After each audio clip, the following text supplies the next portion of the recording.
Talo falava, o tātou talafou, o le nei tae au.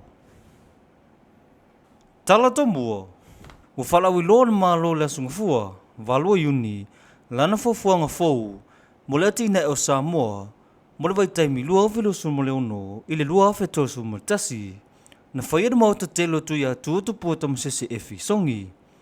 O le fofuanga wa tā ua, o le PTS, Pathway for the Development of Samoa, ma lo fata tau le whamorosia o le tamau ainga, a tina e nau tele, pui ngor se manga, ma le whaale leia le pūlenga le lei. Sau nona minista o tupe, muri pola na rosa ale mo lio o le nei fofuanga, o se tau tinonga, mo le langlango ino tangata, le atina ino le tamau ainga, ma le whaamarosia o Samoa mo le lumanai.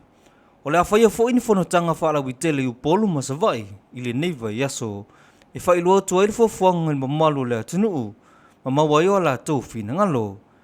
E limata i ala au tu o le neita i ala fou, e se fulu lua vaenga wha mua. Ma o le amata i tu ina i whailo ilo, wa umon wha atulanga, ma vaenga ma oti ese. O vaenga wha mua matau na unga ua fofuaina, e au whiaera tina ino soifua lau tele, le e whatau wa soifua maloloina.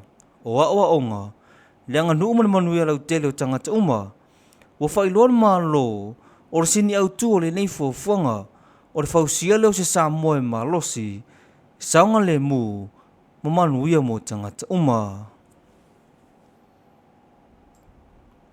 Nisi o tala, wa whamanino mai le malo, isi pepa whaamatalanga, e leo whea ngai mani whawhita uli tau tupe, le polokala me o tina ia tu malo. Mai le uma foi tupe wa whaatulanga, mo lea polokalame. Wa whailoan malo, o lo whawau peo na tu ina atu tupe mo ngaruenga i tu malo, e tu sei mamalienga, wa mai a whaamaunia. Whainga whaavaya na malo, ma tu la whono lo whaatontonu ina li polokalame. Na whamanina foi na malo, o whono whai tu malo, o ni whala patopatonga tuto tasi, e pulea la tau lava mata upu tau tupe. O niso tu malo na tarusanga mo longlongo ina na malo, i ala tau tarusanga i whare tupe, pe overdraft facilities. Pe te ina whailua na malo, o ni talo sanga, e lo sa whailonga wale ni tupe o lea polo kalame. Ai o ni whai unga tu malo ma whare tupe, o lo la tau ngā lulu e whaatasi ai. Wa una ian ma malo lea tunuu, ina ia whaalangu langu whamtalanga lo ia mai le malo, ma awane i tartonu i talama manatu, e le i whaamonia. E lima se la wafe tala, wa pa ua nilo fa ingol se leni, sa whamatu umole atina inoa onga, po le One Government Grant, mai le sifuru mo le walu tesi mo le 5 miliona tala, i le sifuru mo le 8 miliona tala, e pe ono folosie le tala whatatau o le tupe, i le tausanga luafe luasun mo le ono, i le luafe luasun mo le fitu. O le whaiti tiai o le se leni, o le OTG, o te tasini o lui tau i nisi fo i o lau mua, i le tau whaasoso ino le se leni.